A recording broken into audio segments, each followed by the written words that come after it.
কিছু মাস ধরে ওর খুব ডিপ্রেশনে আছে। তার ডিপ্রেশনের কারণ দাঁড়ালো তন্ময়ের সামনে গেলেই কিছু না কিছু উদ্ভট কাণ্ড কারখানা সে করে বসে, যা খুবই বিব্রতকর। বিব্রত বোধ করতে করতেই মূলত তার ডিপ্রেশন চলে এসেছে। যেমন প্রতিদিনের মতো গত সপ্তাহে সে তন্ময়ের বাসায় পড়তে গিয়েছিল। পড়ার এক ফাঁকে তার হাঁচি চলে এলো। হাঁচি দিতে গিয়ে খেয়াল করলো হাঁচির সাথে সর্দি বেরিয়ে গিয়েছে। এমন অবস্থায় সে হাত আর নাক মুখ থেকে সরাতে পারছে না। লুকিয়ে ওড়না বা জামার যে মুছবে তারও উপায় নেই। তন্ময় সামনেই বসে কফি খাচ্ছিল। বিষয়টি তন্ময়ের চোখে পৌঁছাতেই সে পেছন থেকে টিস্যু এগিয়ে দিল।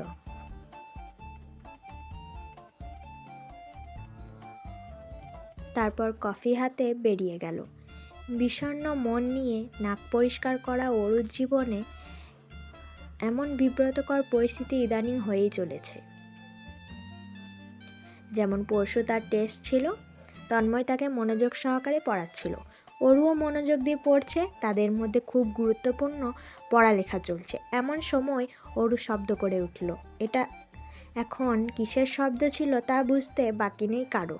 শব্দ শুনেও না শোনার ভান করে পড়িয়ে চলেছে তন্ময়, কিন্তু অরু আর পড়তে পারল না।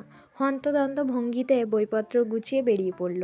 সেই যে বেরিয়েছে, লজ্জায় সে এখনও তন্ময়ের সামনে যেতে পারছে না। বাড়িতে সারাদিন থাকে, তখন তো এমন হয় না।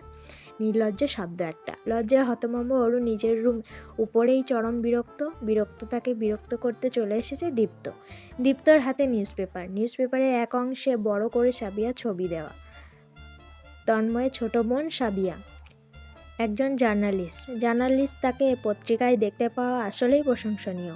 আর্টিকেলটায় ছোট ছোট শব্দে প্রশংসা করা হয়েছে সাবিয়া। দীপ্ত গলা পরিষ্কার করে উচ্চস্বরে আর্টিকেল পড়তে শুরু করলো। সম্পূর্ণটা শুনে অরু তার বোনের উপর গর্বিত। ব্যাগে বইপত্র গুছিয়ে নিয়ে দীপ্তর সামনে এসে দাঁড়ালো। দীপ্তর হাত থেকে নিউজপেপার নিয়ে নিজে কয়েকবার দেখলো। মাথা নষ্ট করার সুন্দরীকে বুক ভেঙে ফেলার যন্ত্র লাগছে একদম। আপুর এই ছবিটা কিন্তু আমার ভীষণ পছন্দের। আমারও। ছোট মানুষ হেসে তাকে নিশ্চয়ই বলবে, ছি তুমি বায়ুদূষণ করে ফেললে, তাও তন্ময় ভাইয়ের সামনে। তখন তো অরু লজ্জায় জিন্দা মরে যাবে। বিষণ্ণ মনকে শান্ত করে বলল, আকাশ ভাইয়া কোথায়? বেরিয়েছে? হ্যাঁ। আপুও বেরিয়েছে? হ্যাঁ। এই আপুকে ফোন করে বল আজ আমাদের ট্রিট দিতে। তোমার বলতে হবে না, এটা আগেই বলে রেখেছি। আপু বলেছে রাতে ফেরার সময় পিৎজা, কোক এবং বার্গার আনবে সবার জন্য।